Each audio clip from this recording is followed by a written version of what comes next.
Yan yung mahirap pag hindi nyo na lang sinasagot diretso mga diretsong tanong eh. Kailangan yung reviewin ano ba yung naunang naging sagot nyo para swak pa rin. Paano mo nakilala si Attorney Galicia? Madam Chair, wala po akong sinabihan po na ganun sa interview po. Kilala mo ba si Attorney Galicia? Yeah. Tinatanong lang kita, Miss Alice. Kilala mo ba si Attorney Galicia? Sen, kausapin ko lang po sa Clayton Council.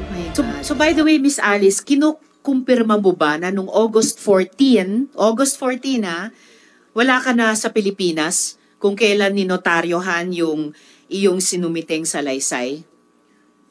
Ma'am, meron na po akong kaso po sa Ombudsman.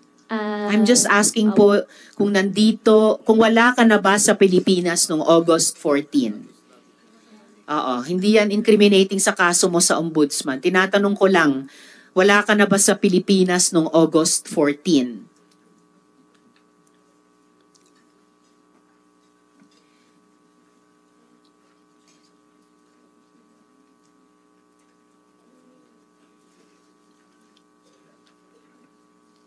Sen, under investigation na po yung issue po about po doon. No.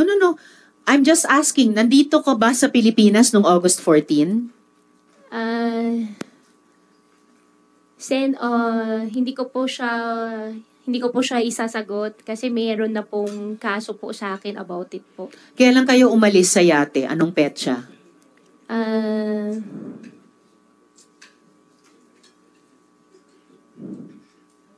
Yan yung mahirap pag hindi nyo na lang sinasagot diretso mga diretsong tanong eh. Kailangan yung reviewin ano ba yung naunang naging sagot nyo para swak pa rin.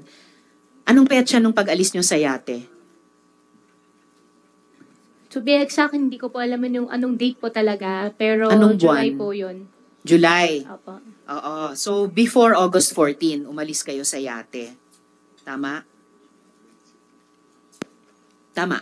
July comes before August. Opo, July po kami sumakay sa yate po. Right, okay. Sabi nyo sa isang media interview, kilala mo si Attorney Galicia. Paano mo siya nakilala? Hindi po ako nagpa-interview po, Madam Chair. Basta, sinabi mo sa isang media interview, marami ka ng interviews, alam ko po yon. Paano mo nakilala si Attorney Galicia? Madam Chair, wala po akong sinabihan po na ganun sa interview po. Kilala mo ba si Attorney Galicia? Yeah. Madam Chair, I invoke my right po. I'm just asking. Parang tinanong mo ako, Risa, kilala mo ba si Sen Sherwin? Kilala mo ba si Sen Doroy? Tinatanong lang kita, Miss Alice. Kilala mo ba si Attorney Galicia?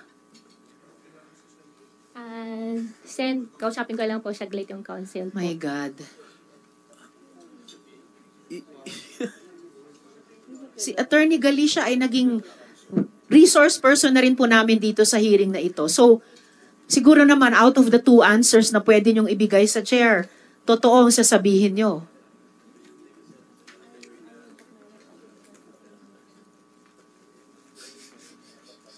Yes, Miss Alice, kilala nyo ba si Attorney Galicia?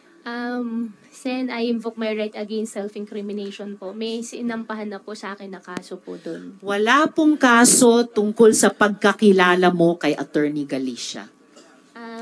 Wala. May issue na po about po doon kay Attorney Galicia po, yung sa ombudsman cases. May issue. I am only asking you kung kilala nyo si Attorney Galicia. Sabihin nyo lang, kilala ko siya or hindi ko siya kilala. I don't think that is an incriminating question, Madam Chair.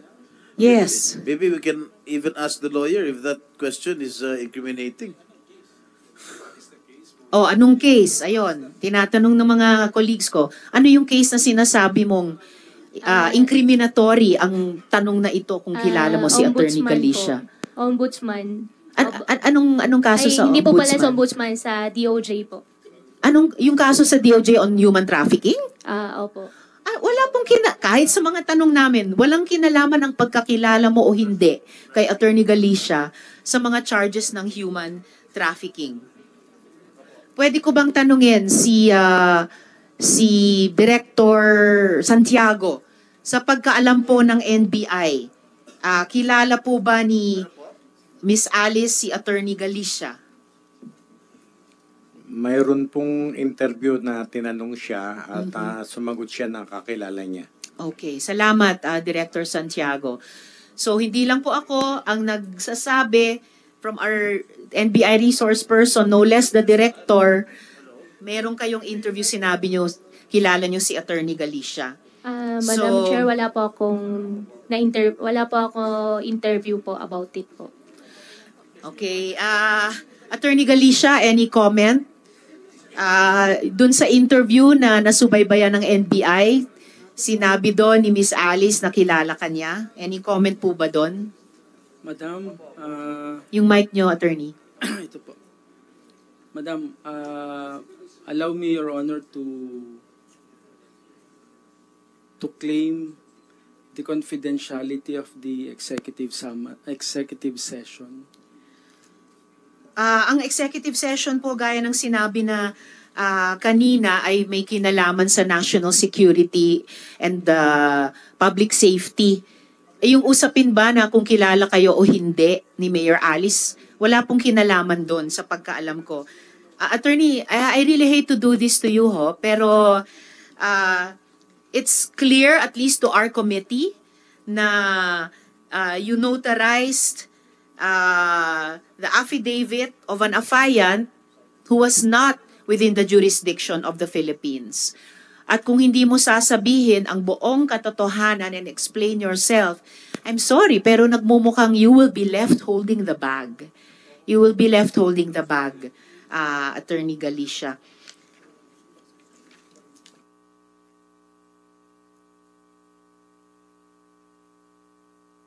At yung executive session po na sinasite nyo, Attorney Galicia, para ipaalala lang sa inyo, ay sa pagitan nung binanggit mo in open hearing na Kaalan at yung Senado. So, at sabi mo, isang alias Alan ang nagbigay sa iyo ng affidavit ni Miss Alice. Alam mo ba ang dahilan kung ba't niya finacilitate ang affidavit ng isang tao na klarong wala naman dito noon? Who was he doing it for, Attorney? Senator, hindi ko po alam yun. Alin po ang hindi mo alam? Yung dahilan o who was he doing it for? Yun pong dahilan na sinasabi po nila. Hindi mo alam yung dahilan nung pag-facilitate niya. So who was he facilitating for? Who was he doing it for? Wala po akong idea nun, Senator. Wala rin kayong idea who he was doing it for.